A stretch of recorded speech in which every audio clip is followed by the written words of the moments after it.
Invitamos a nuestros panelistas entonces a tomar su lugar. Nos acompañan entonces las siguientes personas: Marcelo Bruno Bedoni de Souza, de Brasil; Aaron Noel Verduzco Beltrán, de México; Alejandro Palacio Restrepo, de Colombia; Natalia Arenas, de Colombia; Simón Pérez Londoño, de Colombia; Henry Roncancio González, nuestro vicerrector académico, de Colombia; nuestro decano Rafael Alejandro Betancur Durango, de Colombia; y Juan Sebastián Duque, de Colombia. Y por segunda vez consecutiva contamos con la presencia de Juan Carlos Monedero, quien será el moderador de este foro. Bienvenidos a todos ustedes y muchísimas gracias por haber aceptado la invitación.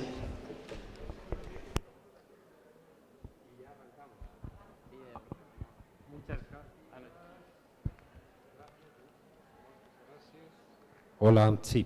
Hola, buenos días. Muchas gracias por la invitación y es un placer estar aquí otra vez con ustedes. En un examen, un alumno le preguntaron por la entropía, la segunda ley del caos, y el alumno contestó que efectivamente que la entropía era la segunda ley del caos, que decía que todo tendía al caos como ese examen. Es decir, que lo estaba haciendo fatal y lo único que se le ocurrió era equiparar la pregunta con el resultado. Ponerme a mí de moderador, que soy por lo común inmoderado, no sé si es lo más astuto. En cualquier caso, voy a hacer todo lo posible por hacer mi tarea. Y la tarea de un moderador tiene que ser como la música en una película, que es mejor cuanto menos se nota. Así que voy a establecer algunas preguntas y el foro es de ustedes. Lo primero que quería plantearles es que la educación ha sido durante el siglo XX el gran constructor de igualdad. La educación ha sido la gran facilitadora de empleo. Sin embargo, estamos en un momento histórico donde nunca en la historia de la humanidad ha habido tantas desigualdades como ahora. Y al mismo tiempo nos encontramos de manera creciente que grandes empresas ya no están reclamando un título universitario para contratar a gente. Creo que eso nos sitúa en un terrible dilema y nos establece un reto de proporciones insospechadas. Si el gran constructor de igualdad, si el gran articulador de empleo de calidad ha sido la educación, y la educación ahora mismo está fracasando a la hora de entregar estas dos grandes respuestas, la pregunta es, ¿nos hemos equivocado en algo? Y empezamos, si le parece a usted bien, rector, vicerrector. Buenos días.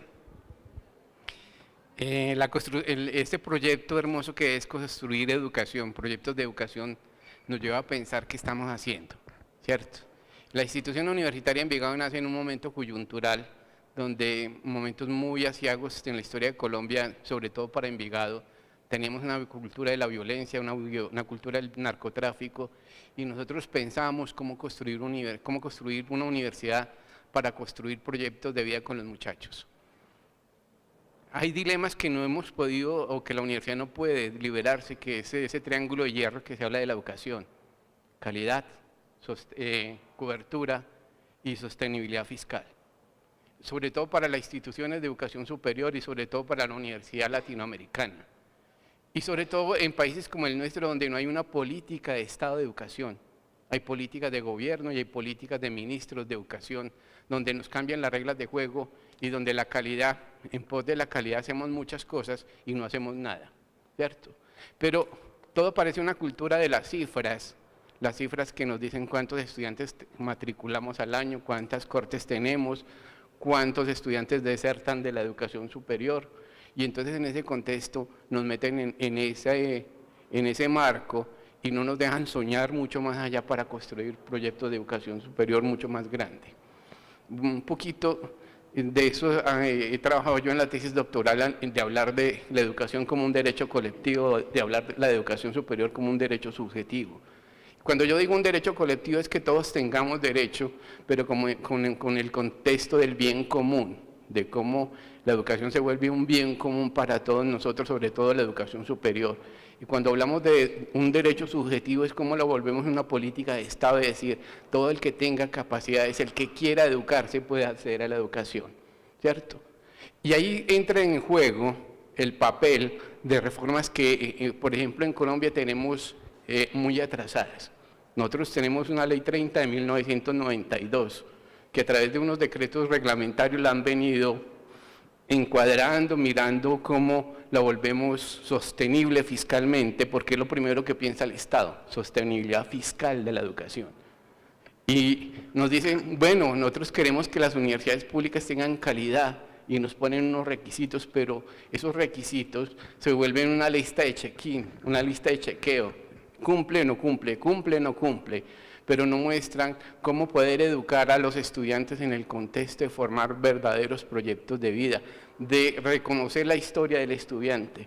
Por eso la voz del estudiante se tiene que volver importantísima. Cuando yo escuchaba la campaña pasada de quien iba a representar a los estudiantes en el consejo directivo, en el consejo académico, y uno escucha y dice, ¿será que los estudiantes tienen ese papel importantísimo de decir, yo quiero ser la voz de todo el que no tiene voz en un consejo, en el gobierno de una institución de educación superior, donde no sea un solo voto o no sea una sola voz, sino cómo nos volvemos protagonistas del quehacer diario de las instituciones de educación superior. Entonces, en ese contexto, muchas preguntas nos quedan, profe. Sí, profesor Monedero, muchos cuestionamientos nos quedan para hablar de educación superior. Y entonces, vuelvo a la pregunta suya, ¿sí estamos haciendo bien el papel que nos han encomendado? Los estudiantes. Bueno, un cordial saludo para todo el auditorio. Actualmente soy pues la representante electa ante el Consejo Directivo de la universidad. Hablando pues y este foro tan propicio, quiero como también manifestar que el día de ayer se llevó una marcha muy grande en defensa de la educación pública. Entonces creo que somos una universidad pública y en muchas ocasiones la Universidad de Envigado se niega o muchos estudiantes se niegan a creer que estudiamos en educación pública, o sea, estamos en una universidad pública.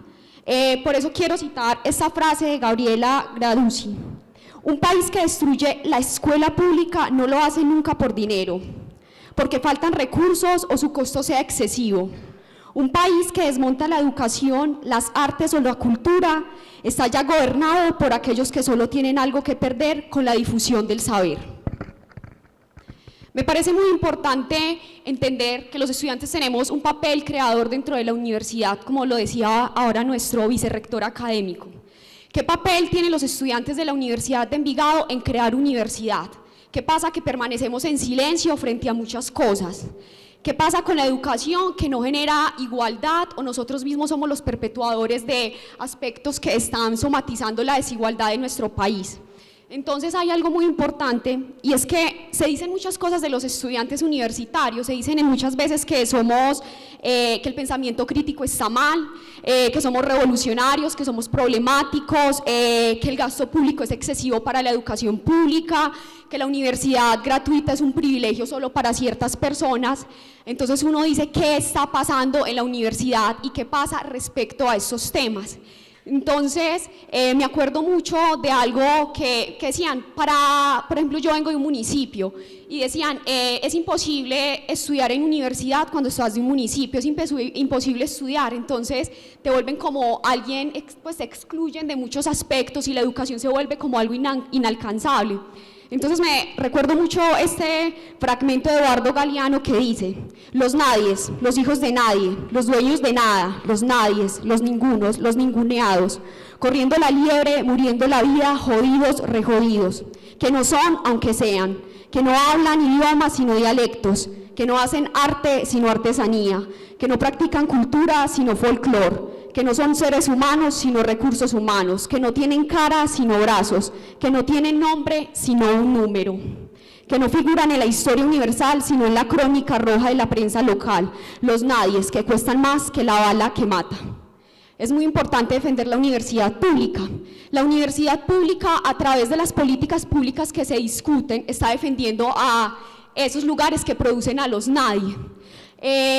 Cuando nosotros como estudiantes debatimos, cuando nosotros nos hacemos partícipes de lo que está pasando en la universidad, porque es fácil cuestionar la universidad, pero también qué estamos haciendo para decir que la voz estudiantil tiene participación, que somos importantes y somos sujetos claves dentro de la participación, porque si no lo hacemos, pues siempre vamos a estar considerados como esos nadies, pero hay que saber que esos nadies, los estudiantes que muchas veces llegan por dificultades, esos nadies tienen una historia, tienen un nombre, y tienen dificultades cuando llegan a la universidad. Entonces me parece que el movimiento estudiantil tiene que ser para los nadie y defender a esos nadie, a esas personas que llegan con dificultades a la universidad, que tienen temores al ser estudiantes. Entonces ahí viene el espacio.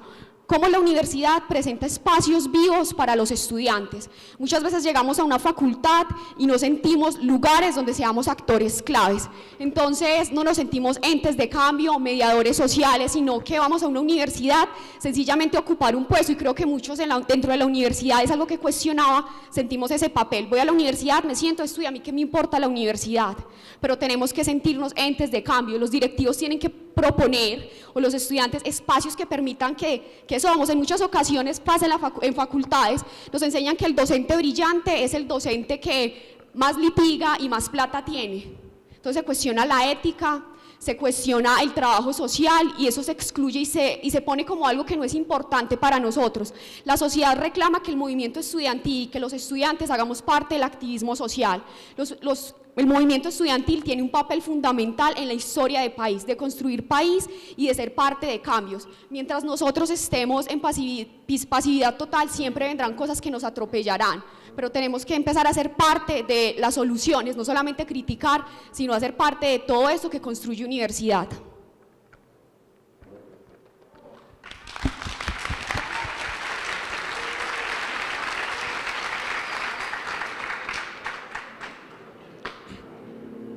Bom dia a todos, buenos días, soy brasileño, portanto hablo portugués, una minha língua materna, pero hablaré en español con mucho esfuerzo.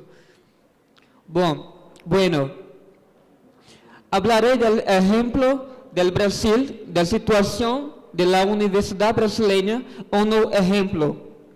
2 años atrás, en la Universidad Federal de Santa Catarina, aconteceu uma tragédia.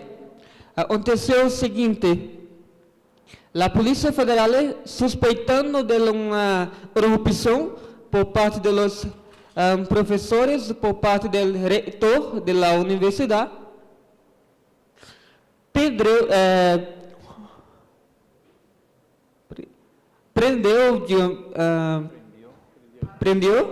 arrestou de forma preventiva o reitor de forma totalmente arbitrária.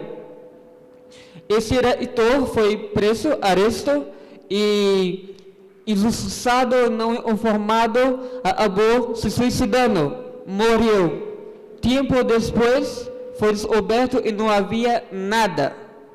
Não havia nenhuma corrupção por parte dos professores e por parte do reitor. Portanto, em Brasil, assim como em Colômbia, as universidades padecem pelo poder político. Não há uma grande influência das universidades perante a sociedade. Aí em Brasil é perdido esse poder. Já tempos atrás, no Brasil, as universidades brasileiras tinham sim um grande poder de influência na sociedade, mas hoje não temos, infelizmente. A política está influenciando muito as universidades. Outro exemplo, o governo federal de Michel Temer cortou muitos investimentos das universidades federais, as melhores universidades do Brasil.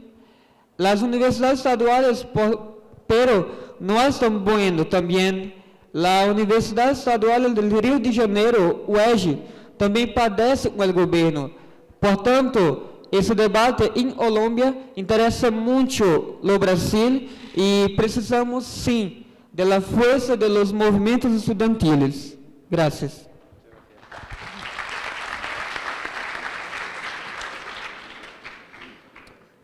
Inexorablemente, la educación es motor de transformación y de desarrollo de los países. Pero hablando de educación, tenemos que referirnos a uno de los vehículos que permite la consecución de este propósito, y es justamente la universidad. Frente a la universidad se nos plantean dos escollos o dos situaciones fundamentales: el problema del acceso y el problema del método. Hoy, el acceso a la educación superior por vía de las universidades resulta siendo limitado e insuficiente, de tal suerte que las posibilidades de transformación y desarrollo social terminan limitándose por virtud de esa falta de cobertura. Frente al método, tenemos que revisar muy bien las universidades como motores de transformación y de cambio social, cuáles son los métodos, las metodologías, las mediaciones que estamos utilizando.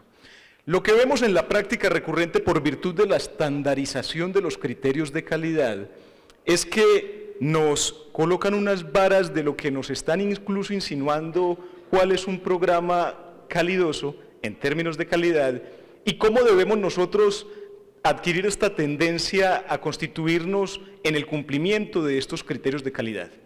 El problema de los criterios de estandarización de alta calidad es que, si bien los criterios son los mismos, pues porque son estándar, todas las universidades tenemos un público bastante distinto. Las dinámicas de intentar homogenizar la población estudiantil y las universidades nos están llevando a que cada vez más nosotros nos preocupemos más por el método que por la formación que le estamos entregando a los estudiantes. No estamos revisándonos las universidades cómo estamos adelantando los procesos formativos con nuestros estudiantes, porque estamos tan preocupados y tan ocupados en cumplir criterios de calidad hacia una institución externa y supraordenada que muchas veces no miramos la casita desde adentro. Un poco la reflexión que se debe proponer desde estos espacios académicos es: revisemos nuestros procesos internos y tengamos el suficiente coraje, pero sobre todo ser lo suficientemente consecuentes para decirle a los órganos de control en términos nacionales de la educación superior: mire, estos son mis estudiantes, estas son las potencialidades de mis estudiantes, estos son los actores de transformación en esta región y en este país donde yo tengo influencia.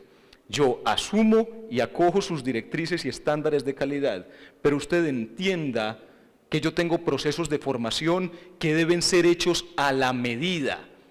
Porque, ¿cuál es el problema de fondo de este asunto de la estandarización de la calidad en Colombia? Que los criterios de calidad los imponen las universidades privadas y públicas de Bogotá. Y entonces lo que se pretende por vía de regulación legal es que todos nos parezcamos a los Andes, es que todos nos parezcamos al externado y es que todos nos parezcamos a la Universidad Nacional. No queriendo significar que no hay que parecernos a ellos. Pero el problema de esto es que por tratar de parecer ser, empezamos a olvidar lo que somos y empezamos a olvidar nuestras verdaderas posibilidades de transformación y de educación.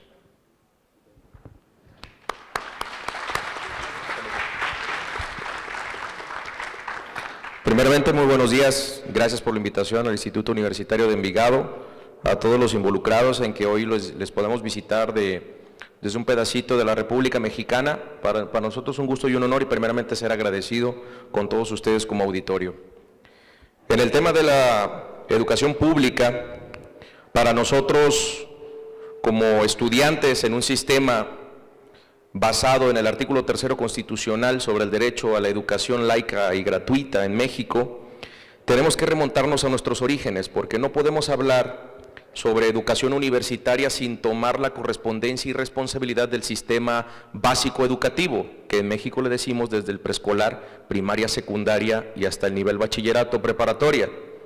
Es fundamental que desde el momento en el cual el joven, el infante, tenga los procesos cognitivos necesarios, formativos como persona, y posteriormente en su carrera hasta llegar al ámbito profesional, que es en el nivel superior, para poder fusionar y encadenar los conceptos de una educación integral, porque el supuesto es que las universidades, en el caso de la de su servidor, la Universidad Autónoma de Nayarit, son motores de transformación social, que a través del bienestar de los conocimientos tengan que incidir en una mejora de su comunidad o de la sociedad. Si una universidad se desvincula del bienestar social, si sus egresados o el perfil de egreso de la persona que se está formando no está vinculada dentro de uno de los estándares, que es mejorar la calidad de vida desde el área de la salud, económico-administrativas, las áreas de ciencias sociales o cualquiera otras que sean de cualquier carácter científico, si no inciden en el bienestar social, entonces la universidad fue hecha para un carajo. Remontemos el origen de nuestras universidades. En el caso mexicano, muchas tienen el origen de haber pertenecido primeramente a la corona española, o se hace que era de carácter religioso. En México específicamente, nuestro sistema educativo no es hasta 1910 cuando nace la Universidad de México, que es herencia de la universidad, en este caso, la Universidad Religiosa y Pontífice, que fue por parte de la corona española creada en el siglo XVI. No es hasta el siglo XX, en 1910, cuando nace la Universidad de México, y que en 1929 nace lo que conocemos hoy como la Universidad Nacional Autónoma de México, la UNAM, que es nuestra máxima casa de estudios. Entonces, doy este marco referenciado para tratar de ubicar la idea sobre que justamente después de esta creación de la UNAM, de la máxima casa de estudios en México, en el movimiento de los 60s, particularmente en México 68, cuando se dan estas manifestaciones que son un caldo de cultivo a nivel internacional, al sur de nuestro continente, como en Europa y otras partes al norte también, en Estados Unidos y en México, se empieza a ver el movimiento de resurgimiento estudiantil. O sea, los estudiantes se empujan hacia una educación que tenga que ver primeramente de carácter laico, de carácter fuera disociado completamente de lo político, y que se pueda aumentar en su cogobierno propio. Nace la autonomía como tal, como réplica de 1929 de la UNAM. Ojo con este punto. Para tratar primeramente de tener los aspectos necesarios en ese tridente de hierro, como lo mencionaba nuestro vicerrector, es importante primeramente el origen de nuestra autonomía para poder tener un gobierno que esté dedicado a la educación científica y propia, que las universidades tengan la única razón de ser una institución que a través de sus procesos formativos desarrolle seres y sujetos sociales que incidan en el aparato social, con el equilibrio lógicamente de el financiamiento público o privado, y también con el tema que justamente tiene que ver con el equilibrio entre calidad y cobertura. Entonces es indispensable, basándonos en el fenómeno, poniendo el ejemplo de México, hacia dónde el modelo latinoamericano, porque mucho en el modelo mexicano se ha visto en réplicas en algunas otras partes del continente, y para nosotros nos parece muy enriquecedor que desde la perspectiva de mis compañeros líderes estudiantiles podamos enriquecer esta refundación y la orientación sobre nuestras universidades en el proceso formativo. Ojo, de nuevo, nuestro origen primariamente en la mayoría de las universidades en México tiene un origen religioso que posteriormente fue empujándose a un conocimiento científico. Hoy es, ¿qué vamos a hacer con ese conocimiento científico si vemos que la desigualdad social, si vemos que los padecimientos del por qué el bienestar de la ciencia nace para poder ayudar como luz a los demás seres humanos como hombres y mujeres en sociedad? Creo que esto es un punto importante sobre en el momento clave que estamos en este siglo XXI, sobre cuál será la orientación que le daremos a través del perfil de los estudiantes para incidir en los académicos, y que posteriormente esto se complemente siendo una política de Estado de compromiso a fortalecer a la universidad pública. Es cuanto, gracias.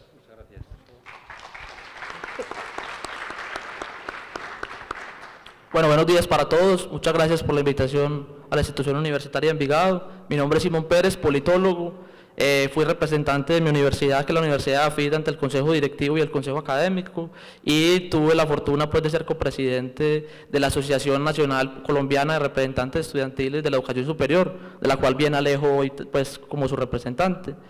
Y digamos que quiero plantear pues algunas reflexiones en torno a lo que el profesor Monedero inició preguntando, y es con respecto al asunto del trabajo y el tema como que nos compete a los estudiantes. Muchos de nosotros crecimos y nos vendieron la ilusión del proyecto moderno de que teniendo un pregrado, teniendo un título, ibas a tener un futuro brillante, la familia, ibas a construir un proyecto dentro del mercado que fuera exitoso y que entonces el esfuerzo tenía que estar en conseguir ese título, ¿cierto? Entonces muchos se endeudaron, muchos tuvieron que hacer 1000 esfuerzos, poniendo todos sus ahorros en un proyecto educativo, con el sueño siempre, las ilusiones de tener ese futuro esplendoroso que nos pintaban desde muy pequeños. Pero como lo dice el profesor Monedero, la realidad al momento de acabar y tener el título es totalmente distinta.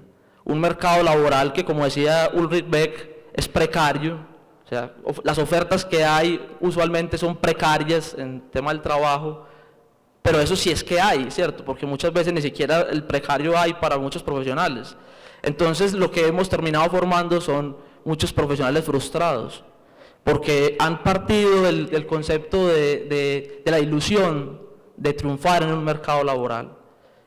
Le han apostado de lleno a la educación, como digo, muchos endeudados, salen sin trabajo y endeudados de la educación superior, y terminan llegando a una situación extrema de desespero y frustración, que yo creo que eso sí debería ser un tema muy importante para el movimiento estudiantil colombiano, de repensar en términos prácticos qué está haciendo la universidad y qué está prometiendo y cómo lo está llevando a ello, ¿cierto?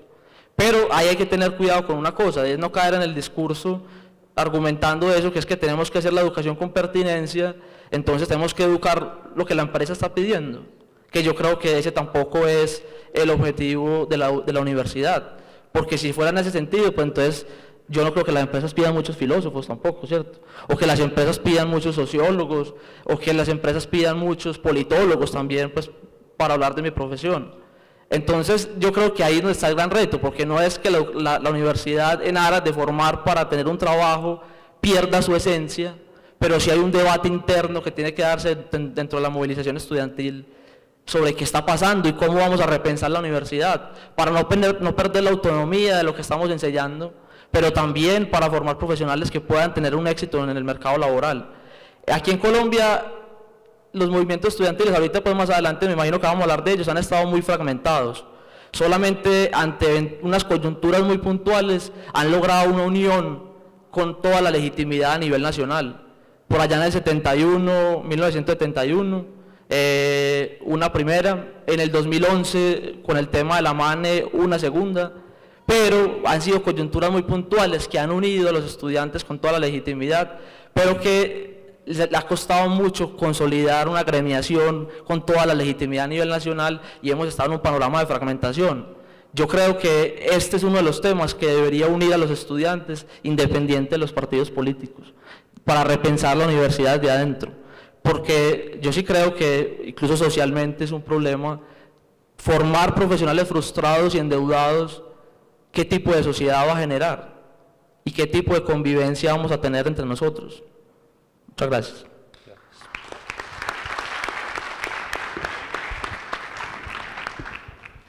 Un cordial saludo.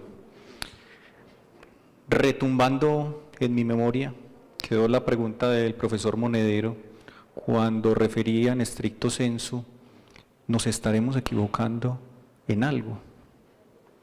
Y yo quiero que ustedes también lo mediten y procuren dar respuesta a ello. Comienzo invocando una frase del Manifiesto de Córdoba, en virtud del cual presentaban la Federación de Estudiantes y tildaba esta frase que para mí fue importantísima. Los dolores que quedan son las libertades que faltan. Y sin duda, el movimiento estudiantil y los procesos de transformación universitaria han avanzado mucho, pero a portas de la modernidad o de la posmodernidad o como lo quieran referenciar, la estructura está en crisis.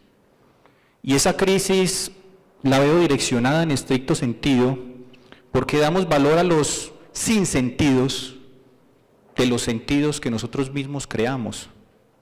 Y en ese contexto, cuando hablamos de formación integral, el currículo se aparta en sobremedida de esa intención. En el entendido que vale más una titulación, vale más entregarle al sector un profesional que entregarle un buen ser humano. Y como vemos que desde la estructura formativa, la filosofía, la ética, termina siendo desplazada por cursos de una formación temática direccionada. Sin duda la crisis es visible y ante ello no basta simplemente dilucidarlo, presentarlo, teorizarlo, sino que las bases sociales empiecen a construir un verdadero sentido. Compartirles esa percepción.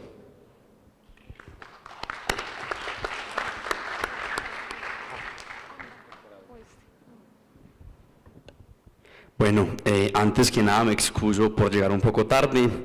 Mi nombre es Alejandro Palacio, soy el representante estudiantil al Consejo Superior Universitario de la Universidad Nacional de Colombia en sus 8 sedes y actualmente soy el presidente de la Asociación Colombiana de Representantes Estudiantiles, ACRES. Yo creo que la discusión acerca de la educación superior es muy importante en este país y muy pocas veces se da, solamente se da por ciertas coyunturas específicas, pero pues aquí hay que mirar el ADN de la universidad en Colombia. Para el caso de la Universidad Nacional, la universidad tiene 150 años y la universidad nació prácticamente siendo la universidad de la élite de este país. La universidad nació para que se formaran los hijos de la nobleza española y mediante las luchas sociales, mediante el movimiento estudiantil, mediante las reformas que se llevaron a cabo durante los años 30 del siglo pasado, con Alfonso López Pumarejo, pues se logró un poco democratizar más la universidad.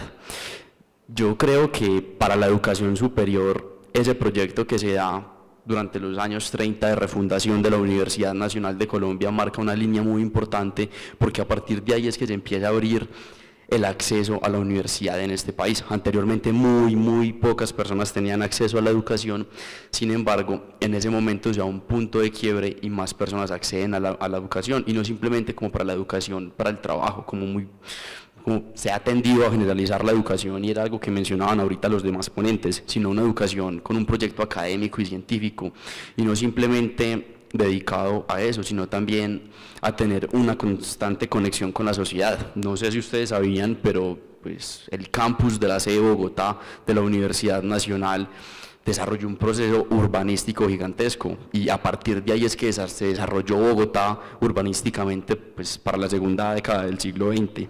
Entonces yo creo que ahí hay un punto de quiebre muy específico y muy importante, porque a partir de ahí se empieza a hablar ya de una educación laica, una educación para el pueblo, y es que la Universidad Nacional pasa de ser la universidad de la élite a ser la universidad al servicio de la nación, y yo creo que eso es muy importante.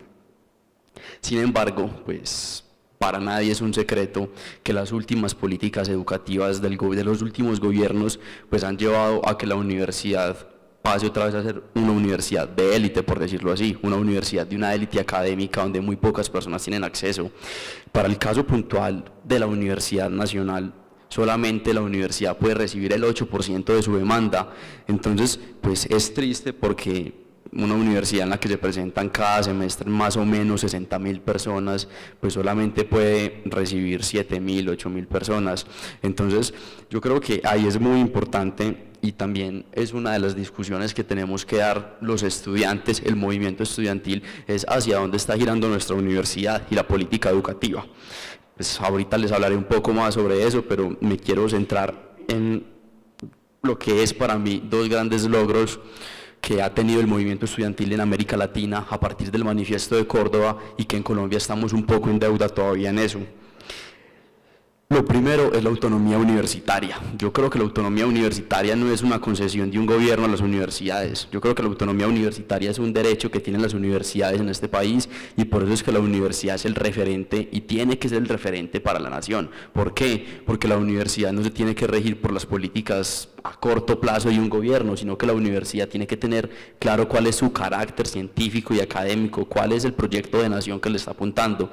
Y en Colombia, aunque pues se habla de autonomía universitaria, pues también contamos con una dependencia de las universidades públicas a los gobiernos, contamos con leyes de inspección y vigilancia que cada día amedrantan más la autonomía universitaria, y pues también contamos con que al fin y al cabo las universidades públicas, que es del sector del cual yo vengo, pues terminan estando subyugadas a las políticas de gobierno. Por ejemplo, cada vez que sale un nuevo programa de educación superior como Serpilo Paga, ICETEX, etcétera, pues la universidad pública termina viéndose afectada por eso, y la autonomía universitaria cada vez termina siendo atacada, además de que al fin y al cabo son los gobiernos los que nombran los rectores.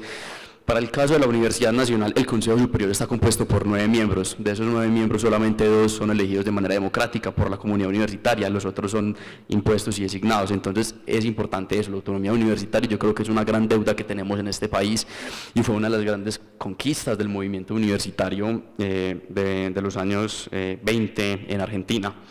Y el otro tema que me parece bien importante es el cogobierno universitario. Yo creo que en América Latina las universidades se han dado la pelea por el cogobierno universitario, y hay muchas universidades que lo han logrado. Sin embargo, en Colombia pocas lo han hecho. Solamente tengo el referente de la Universidad de Nariño, en donde sí se da un cogobierno universitario compuesto 50% de estudiantes profesores, 50% designados, por decirlo así. Entonces yo creo que esas cosas hay que avanzar en este país. Yo creo que eso va a tener un gran impacto en la desigualdad, en el mercado laboral, en las políticas educativas, hacia dónde está girando nuestra universidad, las universidades públicas, las universidades privadas sin ánimo de lucro. Entonces yo creo que es bien importante, y en este país estamos en deuda. Los motivos no los sabría dictaminar yo. Yo creo que el movimiento estudiantil en Colombia ha pasado por muchas etapas, y de eso pues yo creo que sería bueno girar la discusión a partir del movimiento estudiantil, la universidad, la reforma, y cada uno puede sacar sus conclusiones, pero yo creo que pues tenemos que seguir luchando.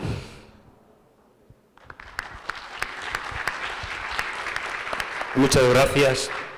Déjenme decirles que en un foro crítico sobre la universidad, me van a perdonar, es intolerable que estemos aquí sentados 8 hombres y 1 mujer. Es intolerable. Se lo digo de corazón. Porque tengo la sensación de que no terminamos de acompañar nuestros discursos con nuestros actos, ¿no? Y son cosas que tenemos que cuidar, y yo el primero, porque yo tendría que decir, no soy hombre y yo no tendría que moderar, ¿no? Esta mesa, aunque no haya mesa,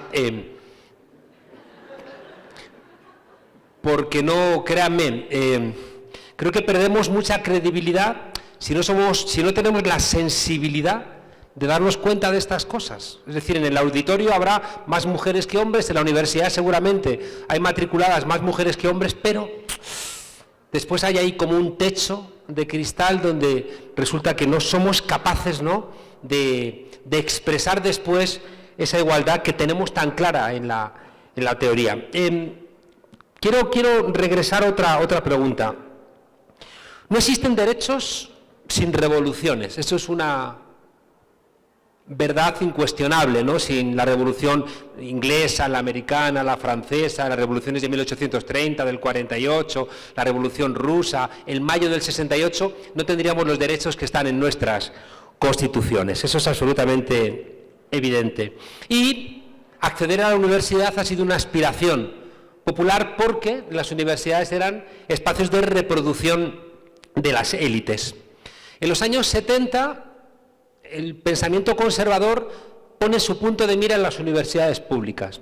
El texto clásico de Huntington, Crozier y Watanuki del año 75, La crisis de la democracia, plantea que hay que vaciar las universidades públicas porque son centros de subversión, son espacios de crítica y de desestabilización de los sistemas en su planteamiento democráticos. ¿A dónde quiero llegar?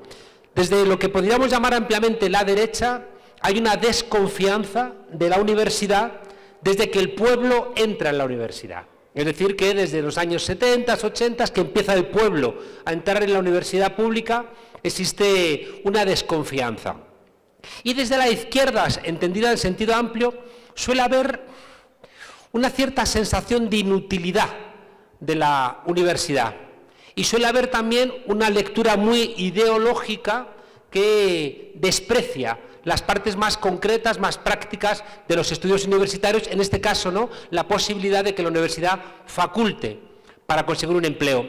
Y nos puede llevar al error, y quiero plantearlo, de que la gente progresista, la gente que tiene un corazón anclado popularmente, estudia políticas y sociología, y la gente de derechas estudia ingeniería, economía, derecho o cuestiones que permiten la reproducción después, ya digo, en la sociedad. La pregunta que quiero hacer a toda la mesa es si realmente las universidades estamos conectados con la realidad. Yo ando profundamente preocupado porque sigamos en el ámbito de las ciencias sociales reclamando leer a Rosa Luxemburgo, que está muy bien leer a Rosa Luxemburgo, y no sabemos nada de lo que son las blockchains, no sabemos nada de lo que es el Big Data. Es decir, hay aspectos que están ahora mismo determinando nuestras sociedades. Ustedes tienen aquí de presidente a Duque gracias al Big Data. ¿Y las universidades sabemos algo del Big Data? ¿Estamos enseñando en nuestras aulas algo que tenga que ver con el Big Data? La pregunta que quiero hacer al panel es, que tiene mucho que ver con la anterior. ¿Estamos realmente conectados con la realidad? ¿Están los estudiantes conectados con la realidad? ¿Están los profesores conectados con la realidad?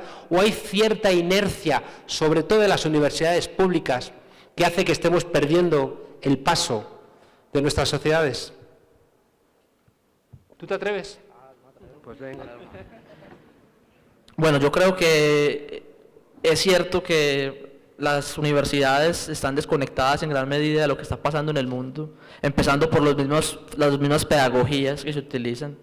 Todavía está la pedagogía vertical en muchas universidades de Colombia, donde el profesor dicta clase, ¿cierto?, a unos alumnos, cuando en el mundo otras dinámicas de pedagogía en la educación están proliferando. Desde la misma concepción de la pedagogía nos damos cuenta de que evidentemente estamos desconectados con los avances que hay en el mundo en materia de la educación. Eso por un lado, en temas pedagógicos, que tenemos profesores con grandes doctorados, personas brillantes, pero que de pedagogía muy poco, y que no les nace la vocación de enseñar, sino que les tocó por estar en una universidad. Y la pedagogía que se viene repensando en el mundo precisamente trata de, primero, cambiar ese modelo vertical del profesor arriba y el alumno abajo, crear modelos de diálogo que construyan conocimiento. Eso ya viene desde Sócrates hace muchos años, pero apenas la universidad y el modelo educativo tiene que implementarlo en sus aulas. Eso por un lado. Por otra parte, yo creo que la Universidad Colombiana sí hay que abonarle algo, y es que la movilización estudiantil en torno a la paz fue muy contundente. Lo que hicieron los estudiantes el año del plebiscito fue impresionante. Se unieron universidades privadas y universidades públicas. Yo vengo de una universidad privada, la Universidad de AFIT, que fue una universidad creada por una élite de empresarios de Antioquia. Y la Universidad de AFIT salió de frente a las marchas del plebiscito con su bandera orgulloso que decía AFIT. Ahí estuvimos, profesores y estudiantes.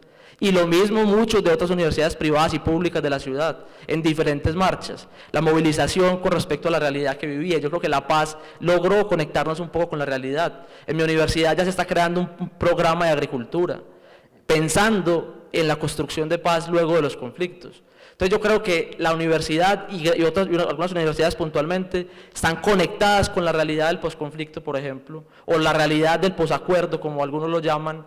Pero yo creo que hace falta, sobre todo, incorporarle otros elementos como la pedagogía activa, que la formación de las aulas de clase no sea simplemente un asunto de recitar unas lecciones, repetir como loros autómatas unos conocimientos específicos, sino que precisamente estemos a la altura de la evolución de la pedagogía, donde el pensamiento crítico pueda salir en las aulas, que las aulas sean verdaderos escenarios de debate, escenarios, como decía Estanislao Zuleta, de conflicto.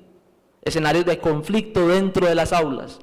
Y eso yo creo que todavía la educación colombiana, a pesar de que en temas como la paz está conectada con la realidad, se desconecta profundamente de lo que los jóvenes quieren.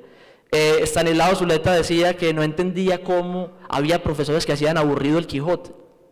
Eso era una cosa absurda, o sea, como un libro tan profundamente divertido, gracioso, exquisito, ¿cómo había alguien que lo podía presentar de forma aburrida? Eso no tenía sentido. Y es también porque como nos desconectamos de la realidad de los jóvenes y nos desconectamos de la realidad pedagógica que necesitan los jóvenes, presentamos conocimientos de la forma equivocada y sin pertinencia para el contexto en el que nos estamos educando.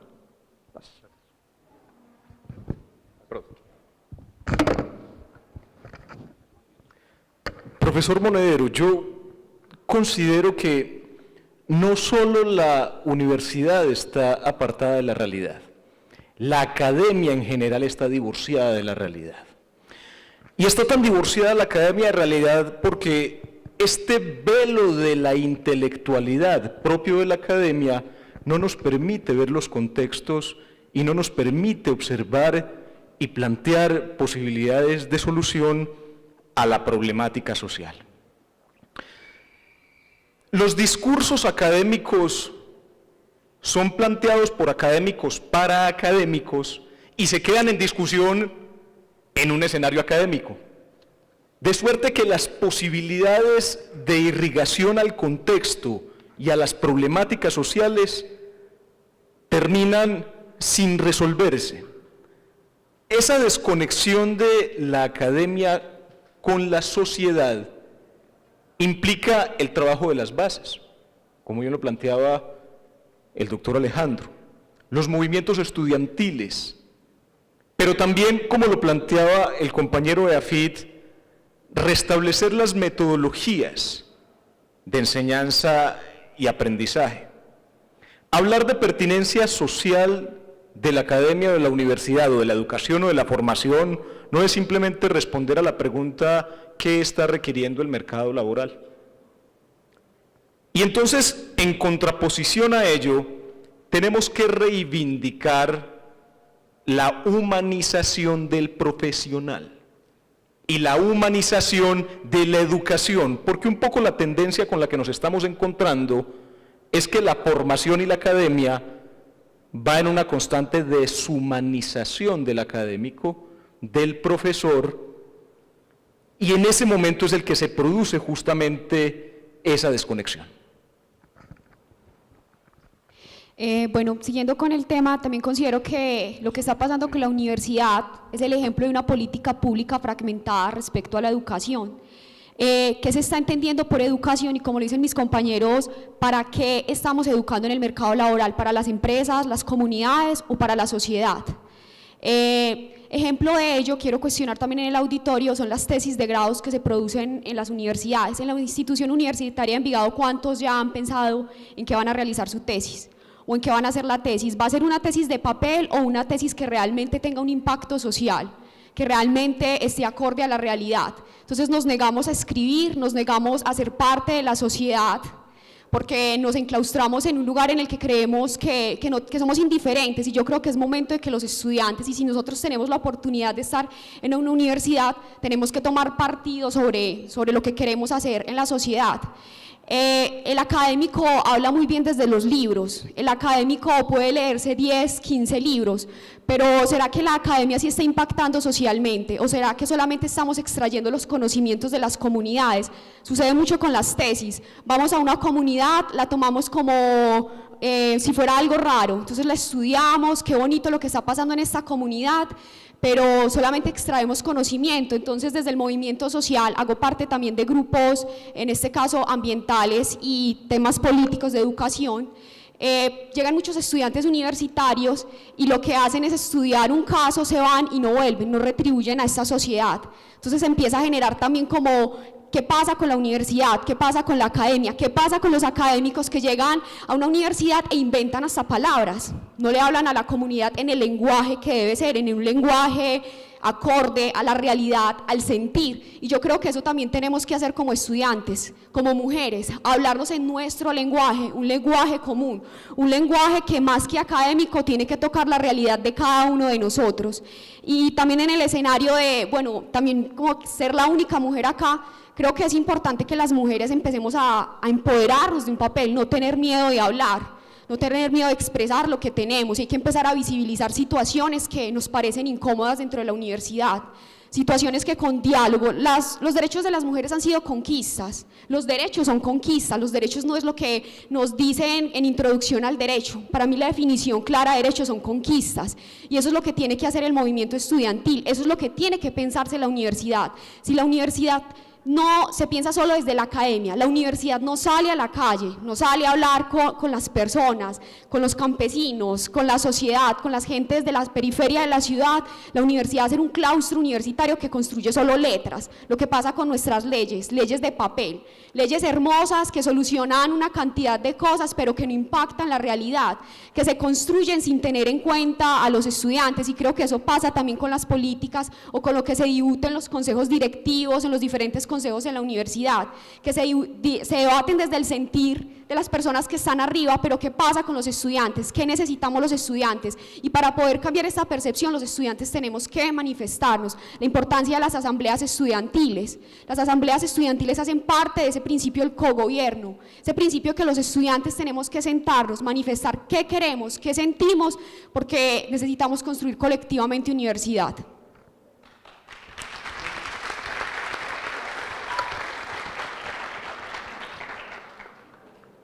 Bueno, yo creo que el profesor Monedero mencionó algo muy importante y también Natalia lo acaba de mencionar, y yo quiero hacer un par de comentarios acerca de eso, y son las brechas de género en la educación superior. La educación superior en Colombia está transversalizada por brechas de género tanto a la hora del inicio, en el desarrollo y al final de la educación superior en Colombia. Para el caso de la Universidad Nacional, a la hora de presentar el examen de admisión, son 50% mujeres, 50% hombres. Sin embargo, a la hora de la admisión solamente pasan el 35% de las mujeres a la Universidad Nacional de Colombia. Entonces uno desde ahí se empieza a cuestionar cómo las mujeres no tienen las mismas oportunidades que los hombres a la hora de ingresar a la educación superior. Y en esa constante lucha por la igualdad y por la igualdad de oportunidades, pues hoy por primera vez, la Universidad Nacional está escogiendo representantes estudiantiles para tratar asuntos de género, y yo creo que eso es algo muy importante, y todas las universidades del país tienen que girar en torno a eso. ¿Cuántas universidades en Colombia tienen protocolos de atención a violencias basadas en género, a violencias sexuales basadas en género? Yo creo que es algo muy importante y muy pocas veces se da. Esos techos de cristal que menciona el profe Monedero en realidad existen y son cosas que se han normalizado en la cultura colombiana, sin embargo tenemos que empezar a cuestionarnos a partir de ellas. Ya frente a la pregunta que hacía el profesor, si la universidad está conectada con la realidad, frente a esa pregunta yo tengo una respuesta de sí y una respuesta de no. Yo creo que la universidad no está conectada con la realidad en cuanto a que la universidad colombiana hoy por hoy no está teniendo en cuenta las tendencias de la cuarta revolución industrial, por ejemplo. La universidad colombiana no está produciendo academia en torno a eso, pero por muchos motivos.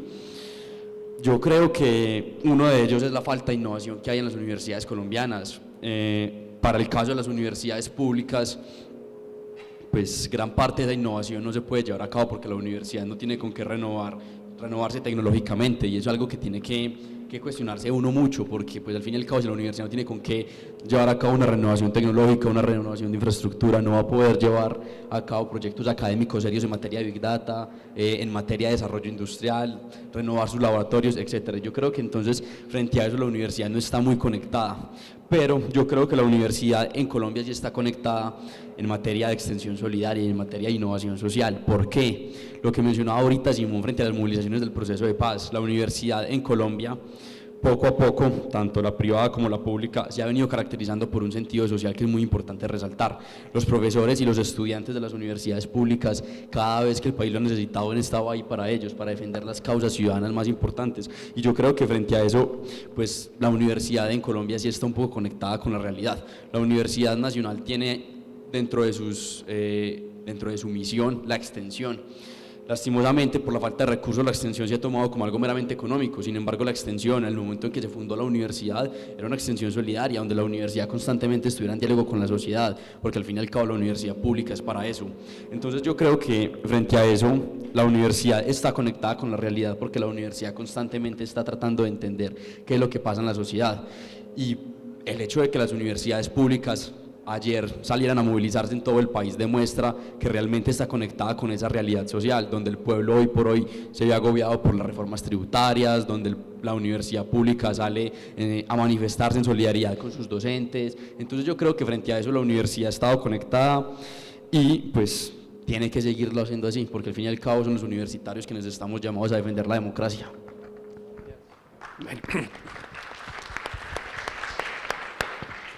Una pregunta muy interesante, si nosotros como educadores, como universidad, nos estamos conectando con la realidad. Lo primero es decir, si nosotros estamos enseñando a pensar la realidad, ¿sí? Si nosotros nos apropiamos de la realidad, si nosotros somos conscientes de la realidad de nuestro entorno, de nuestro municipio de Envigado, de nuestro departamento, si somos conscientes de lo que pasa en nuestro país. La universidad tiene que romper y está cargando lustres de esa división donde nos dicen que unos nacieron para gobernar y otros nacimos para ser gobernados. En el momento en que entendamos que somos capaces de trascender, de construir proyectos diferentes, que somos capaces de cambiar lo que estamos haciendo como educadores, así muchas veces, y lo decía un político en estas elecciones pasadas, que era que en las universidades envenenamos a los estudiantes, los que nos atrevíamos a pensar. Alguna vez tengo pensamientos muy chocantes con la realidad y alguien me dijo, es que usted es de izquierda. Le dije, sí, yo soy de izquierda porque tengo el corazón en el lado izquierdo y me duele la pobreza, me duele la miseria, me duelen muchos estudiantes que abandonan la universidad, que no se pueden educar, y esa es la realidad de nuestro país. Pero nosotros nos hemos dejado meter por el nuevo orden mundial, que es un nuevo orden criminal espantoso, que es el nuevo orden criminal donde la mentira, donde nos quieren hacer pensar que la realidad nuestra es la realidad del que domina, que es el capital financiero, que la realidad nuestra es lo que necesita la sociedad. Entonces necesitamos ingenieros, pero ¿dónde está la gente que piensa, que quiere transformar un país, que quiere transformar un municipio? Y ese es un papel importantísimo de la institución de la academia. Es comprender la historia, escuchar la historia del estudiante, ¿cierto? No quedarnos en el rostro humano, como decía Levinas, sino qué piensa usted, señor estudiante, qué siente, cómo mirar su día a día, de dónde viene usted, hacia dónde va usted, de qué municipio vienen muchos estudiantes nuestros y cómo transformar esos municipios a través de la educación.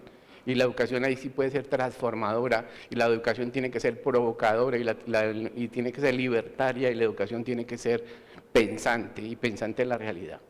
Pero lo que decía nuestro ilustre decano de la Remington, nos enseñamos a llenar formatos, a cumplir con requisitos que nos ponen los ministerios, normas y normas, pero no nos enseñamos a pensar.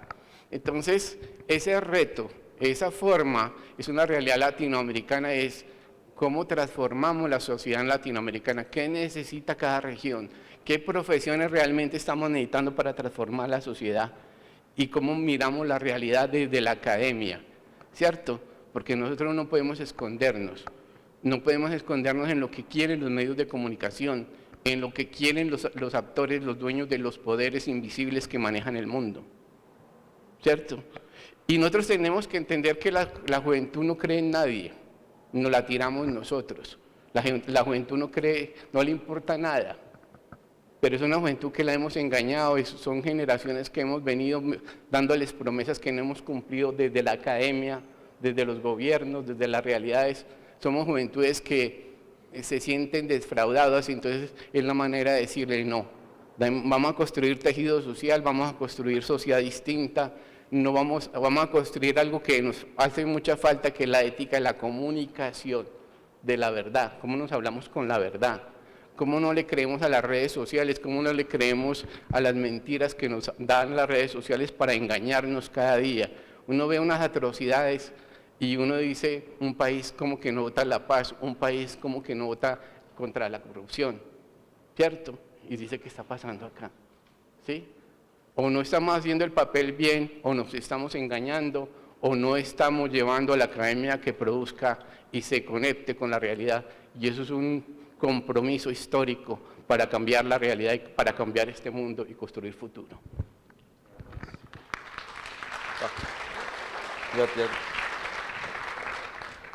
Bueno, Yo creo que la mejor respuesta sea depende.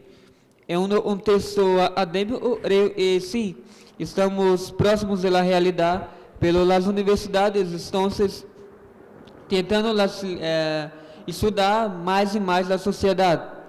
Pero em um contexto político de la democracia, creio que estamos muito lejos. Em um contexto das universidades, do ensino brasileiro, explico em breves palavras. Em Brasil, o ensino universitário é melhor, tem uma prioridade. O ensino básico não é tão bueno se compararmos ao ensino universitário. Acontece que a classe dominante, a direita, estuda o ensino básico em escolas privadas, mas quando chega em ensino superior, estuda na escola e na universidade pública. Desse modo, a classe está sendo dominada, não tem direito de ter um bom estudo. Creo que las universidades públicas del Brasil es muy superior de las universidades privadas. Las universidades privadas buscan lucro y apenas lucro. Acontece que la derecha votan todos los días. La izquierda no vota todos los días. Votan apenas de 4 años. Pues la derecha faz parte de los fatores reales de los poderes, como el professor falou e estudam lá engenharia, direito, medicina. A classe dominada não estuda isso e não tem também uma grande qualidade. Então, em um texto político, necessitamos se aproximar da realidade brasileira. A sociedade brasileira está dominada pela direita e a esquerda não tem solamente um estudo universitário e buscam lucro e assim a sociedade a mudar.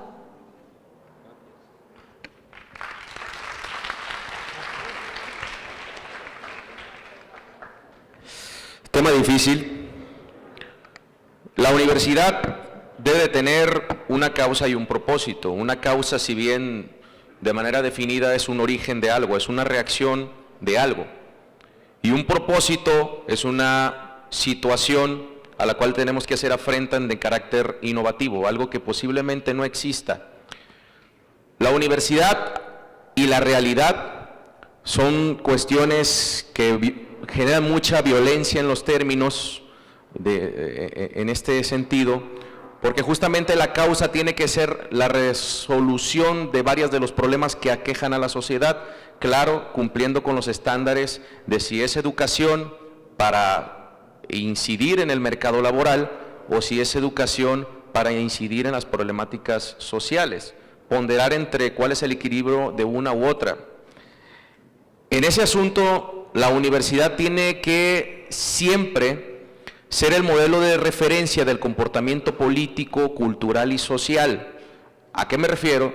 A que si hay procedimientos, poniendo por un ejemplo, procedimientos democráticos al interior, tendrá que ser el ejemplo y los vestigios, en tanto vanguardia corresponde, demostrándole a los entes externos, denominados de voto popular, si son partidos políticos o entre otros procesos coyunturales electorales, tendrá que ser la universidad el referente del comportamiento sobre esta etapa.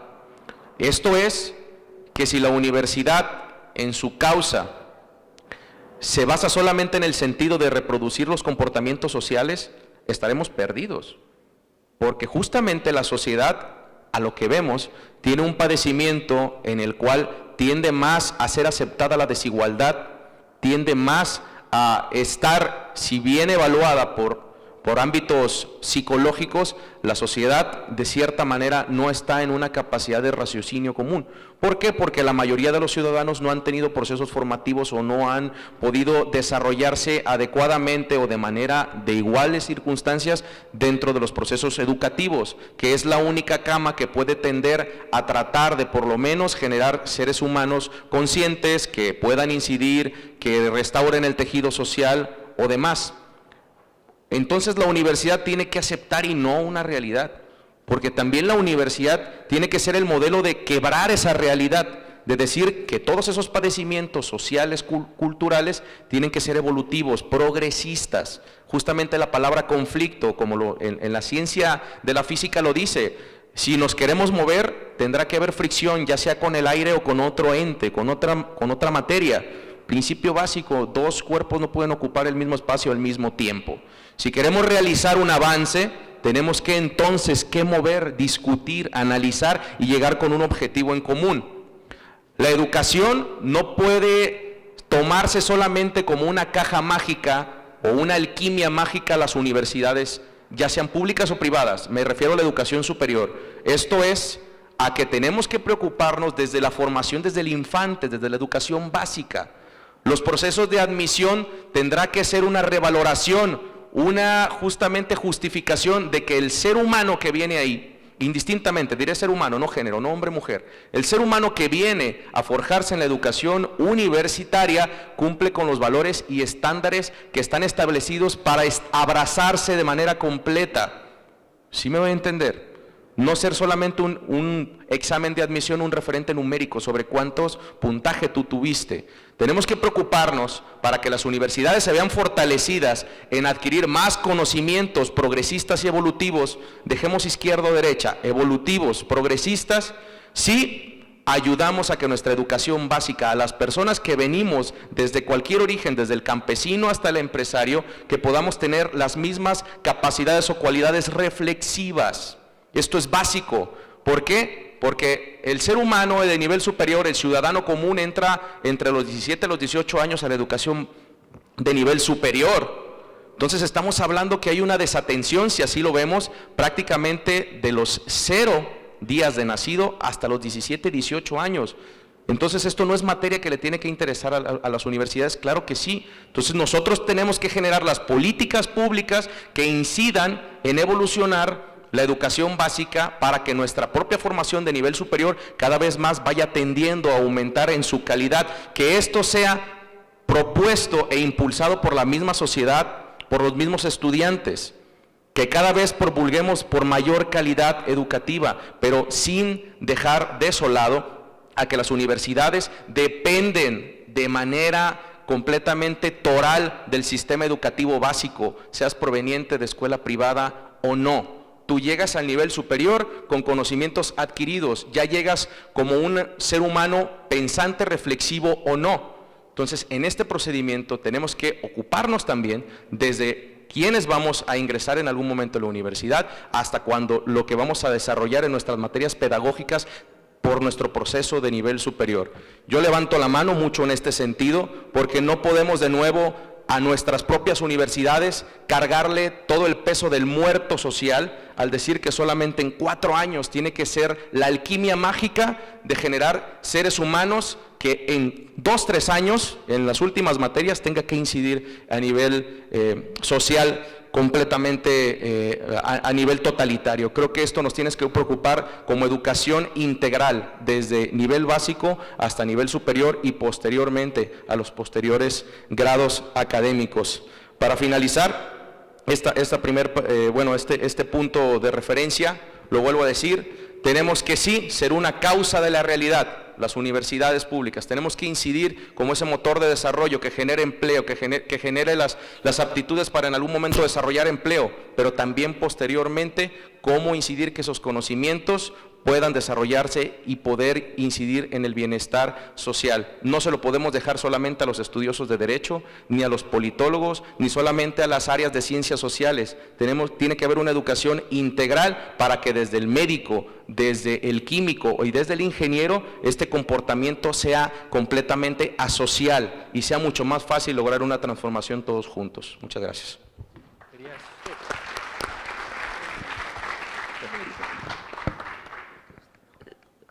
Qué pena pues otra vez intervenir, pero a propósito de lo que dijo Natalia, no quiero que se nos pase algo, y es a propósito del tema de la asamblea estudiantil, que Natalia pues lo mencionó en torno al cogobierno y a la importancia de la participación estudiantil. Yo quiero decir que en efecto es un espacio imprescindible en cualquier momento de construcción de universidad, en universidades públicas y en universidades privadas. En EAFIT, por ejemplo, funciona un modelo mixto que pudiera servir para analizar. Hay representantes estudiantiles que son elegidos democráticamente cada año ante todos los cuerpos colegiados de la universidad, pero hay asambleas estudiantiles por semestre también. Y son los dos espacios de control y le dan legitimidad al proceso de participación y gobierno estudiantil. En esa medida yo creo que la asamblea estudiantil son los insumos que tiene un representante para poner agendas en los cuerpos colegiados en los que asisten, dependiendo de los temas que le estén preocupando a los estudiantes. Entonces, privar el modelo, que yo creo que debe ser un modelo mixto, de una de las dos partes es totalmente pernicioso, porque desconecta el vínculo que puede haber entre una y otra. Por ejemplo, aquí se dan los dos extremos. La Universidad de Antioquia, donde hicimos una vez un acto simbólico, hicimos un Congreso Nacional de Representantes Estudiantiles allá, que hace mucho no han elegido un representante estudiantil ante el Consejo Superior. Ahí prima un modelo asambleario, y es una universidad donde prima la asamblea como un espacio de conflicto y de deliberación, pero hay otras universidades donde hay representantes pero no hay asambleas. La propuesta que creo yo que puede ser efectiva es una mezcla, donde la asamblea sea un espacio de control político al representante, y sea un espacio de retroalimentación entre lo que a la gente le preocupa y lo que se discute en los cuerpos colegiados de las universidades. Entonces yo creo que quería manifestar mi apoyo a esa propuesta de Natalia, que yo creo que es muy valiosa para las universidades de Colombia. Perfecto. Cerrando entonces esta segunda pregunta, y en coherencia con la primera, hablábamos de conexión entre la realidad y la universidad, pero esto me lleva a mencionar en estricto sentido, ¿cuál realidad? ¿Realidad o ficción? La misma ficción creada.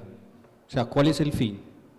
Yo creo que el deber de la universidad es servir de brújula, reconfigurar el sentido de la formación. No sé si sea un proyecto a corto, a mediano o a largo plazo, pero definitivamente hay que hacerlo, porque no es el mercado laboral, definitivamente ese no es el sentido. El sentido es construir, transformar esos seres humanos para que les sirvan a ese contexto social. Resumiría la pregunta concretando en la siguiente frase: educamos en el presente, con métodos del pasado, para profesionales del futuro. En esa proyección se evidencia que la articulación está desbordada. Sin embargo, hoy hablamos de universidades de tercera generación, dentro de la cual nos adscribimos, en el entendido que las universidades se deben abocar a hacer colegaje, a cooperar con las organizaciones sociales, no solamente estudiantiles, a resolver las problemáticas del entorno. Algún filósofo que evoco en este momento, McIntyre, mencionaba de los desarrollos de región o de los desarrollos focales.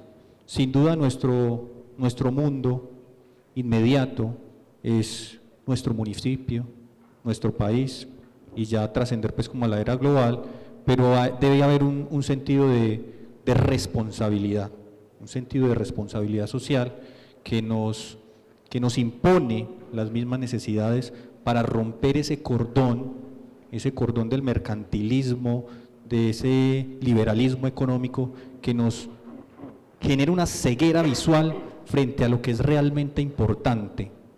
Entonces nos desgastamos la vida con beneficio de inventario, pues la proyección estudiando para un sistema que a la hora de la verdad no nos va a proporcionar los medios para podernos desarrollar profesionalmente, y desplazamos a nuestra familia, desplazamos a nuestros hijos o a nuestros allegados, creyendo que estamos enrutados en el proceso de crecimiento académico. Cuando terminamos el ciclo y queremos resolver las situaciones sociales, no nos alcanza. Entonces, es un tema de revolución educativa, revolución pedagógica, revolución del ser, para poder entender y dimensionar cuál es nuestro verdadero sentido, que a veces es tan opaco, que muchos ni siquiera lo tenemos claro. Muchas gracias. Muchas gracias. Nos hemos comido el tiempo, pero no quiero dejar de hacer una última pregunta donde les voy a dar a ustedes un minuto, ¿no?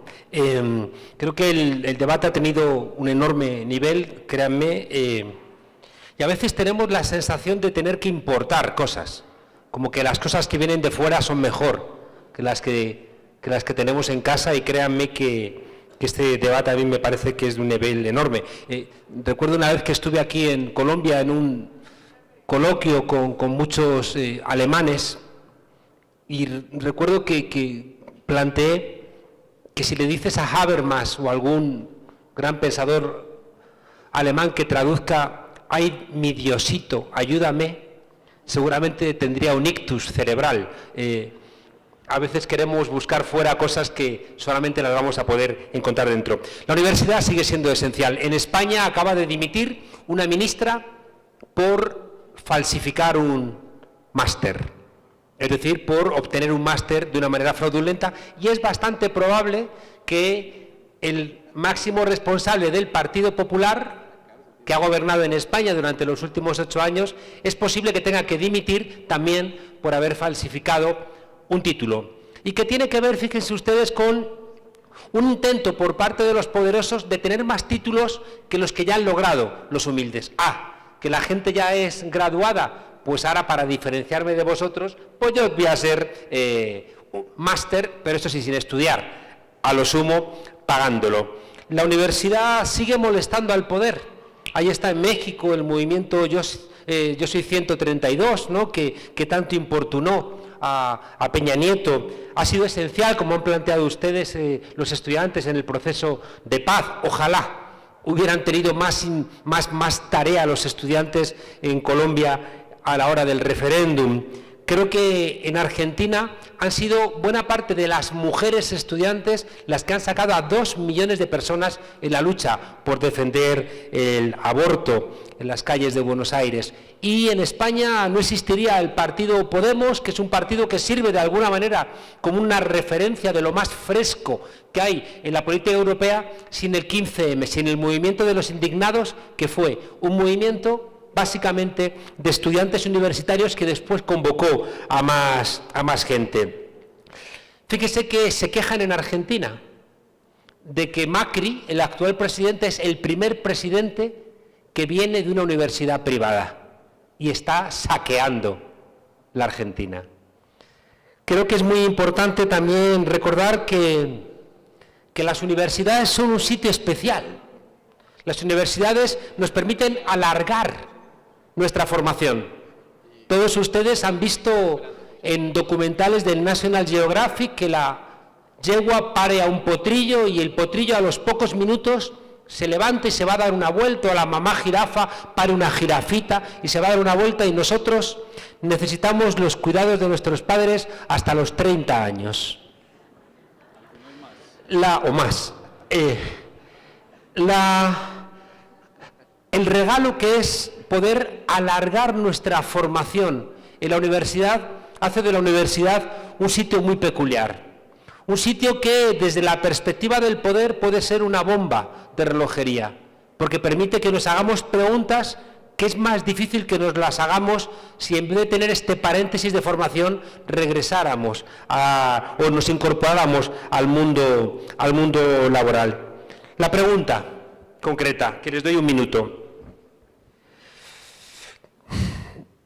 Steve Jobs de Apple desertó de la universidad.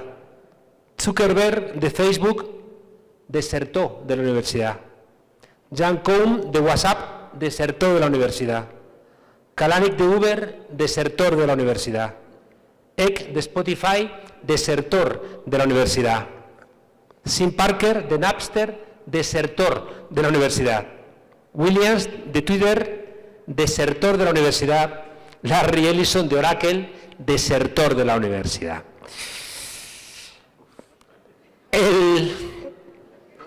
El ejemplo que podemos sacar es que parece que si desertas de la universidad vas a tener más éxito que si estudias en la universidad. Pero no es verdad. ¿Saben por qué no es verdad? Porque si eso fuera verdad, el poder haría todo lo posible por impedir que siguiéramos estudiando, y lo intenta pero no puede. La pregunta concreta que les quiero hacer a todos ustedes, y les doy un minuto para no abusar más del tiempo de nuestra amable audiencia, es ¿qué podemos hacer para conseguir que la universidad se incorpore realmente como ese factor de progreso que durante algún momento significó en nuestras sociedades? Empezamos por la derecha y seguimos hacia la izquierda. Pues yo creo que es una pregunta muy tentativa y es cuestión de que la comunidad universitaria realmente dé la pelea para que la universidad realmente sea la luz del progreso. La universidad pública en Colombia tiene que dictaminar cuál es la política de la ciencia y la tecnología en este país. Colombia no tiene una política clara. Colciencias terminó siendo la bolsa de empleo de la presidencia. Y yo creo que tienen que ser los estudiantes, los profesores y los trabajadores los que realmente muestren para dónde tiene que ir la educación en Colombia. Y lo que dice Monero es muy importante porque es que la universidad es el proyecto colectivo y cultural de la nación. Se han dado casos exitosos de hiperindividualismos que lograron triunfar como Zuckerberg, pero al fin y al cabo es la universidad la que tiene que llevar ese tipo de carga. Entonces yo creo que somos cada uno de nosotros los que tenemos que defender la universidad para que la universidad siga dictaminando hacia dónde tiene que ir el progreso de este país, y es con la lucha y la movilización que lo vamos a lograr. Si me permiten, dejamos a nuestra compañera que cierre ella, entonces pasamos a ti.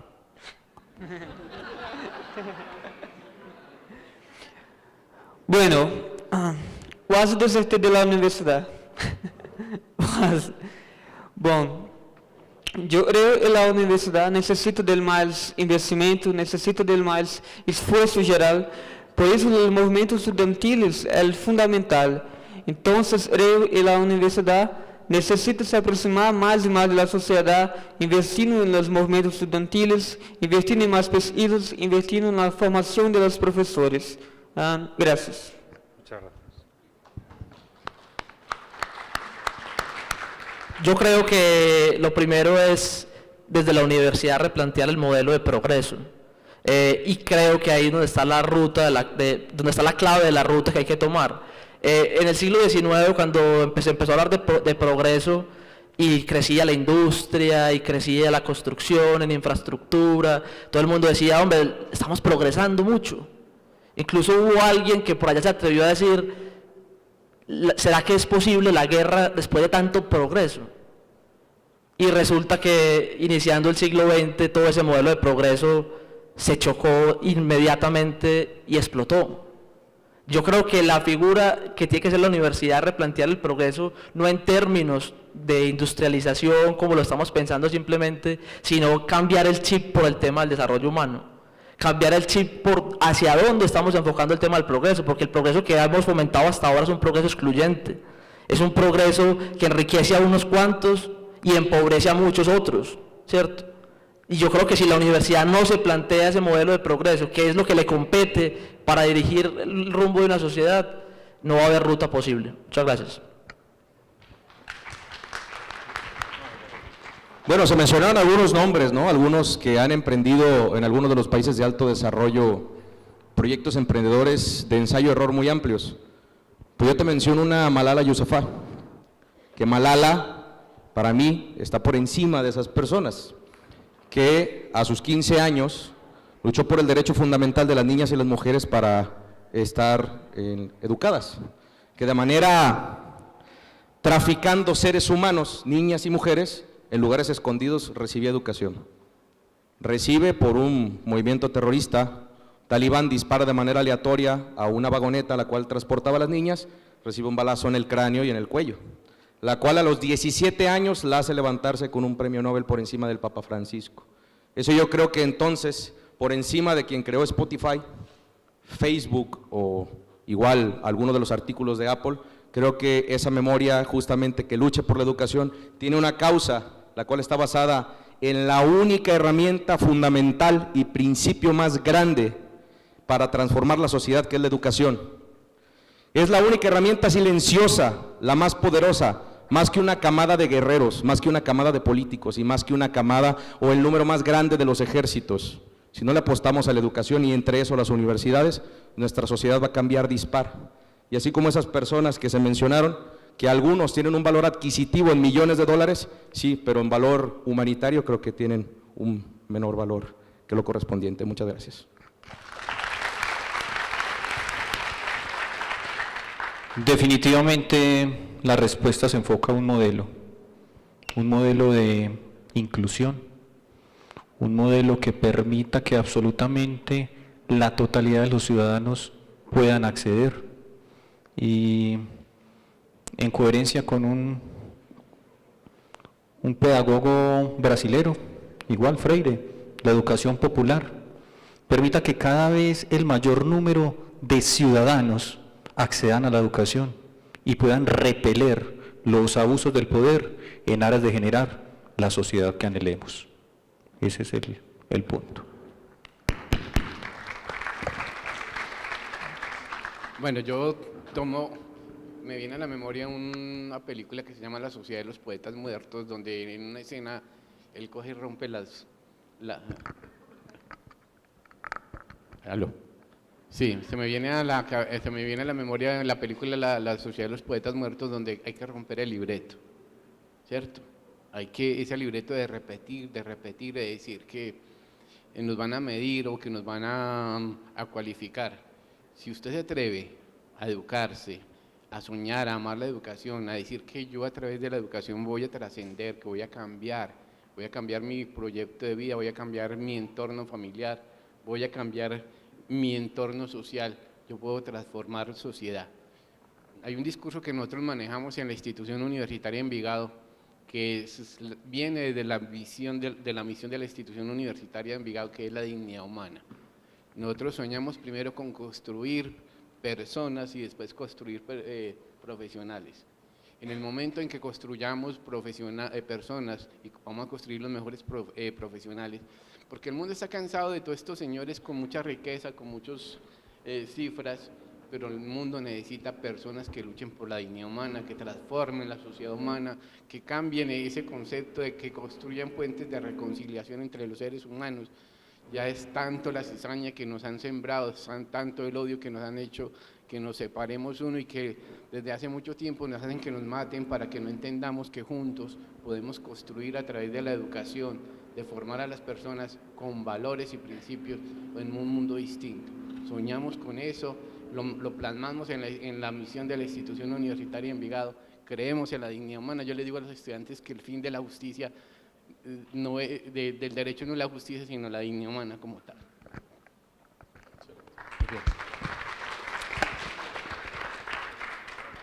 Las universidades tienen que repensarse, tienen que resemantizarse, tienen que volver a buscar su significado, pero es que las universidades están compuestas por autoridades y por universitarios. Y las autoridades tenemos también que transformarnos, y los universitarios, ustedes, también tienen que transformarse.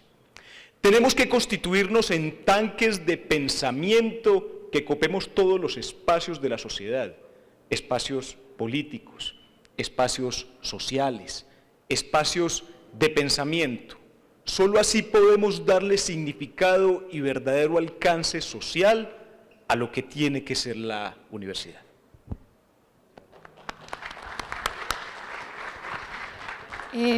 Finalizar, pues creo que como todo lo he dicho y como lo dije en el transcurso como este foro, es momento de que tanto la sociedad, los estudiantes y los académicos debemos tomar partido de la realidad, dejar la indiferencia de un lado. Creo que la indiferencia es lo que más permite que sucedan cosas en nuestro país, que un humanismo irreductible tiene que estar sobre cada una de las personas. Creo que el humanismo es lo único que le pone resistencia a aquellos que quieren destruir la capacidad crítica, la capacidad de hablar con argumentos, la capacidad de pensar y repensar la universidad. Como lo manifestaba al inicio en este texto de Eduardo Galeano, Los Nadie, tenemos que seguir hablando las políticas públicas que afectan a esos nadie, las políticas públicas que afectan o benefician.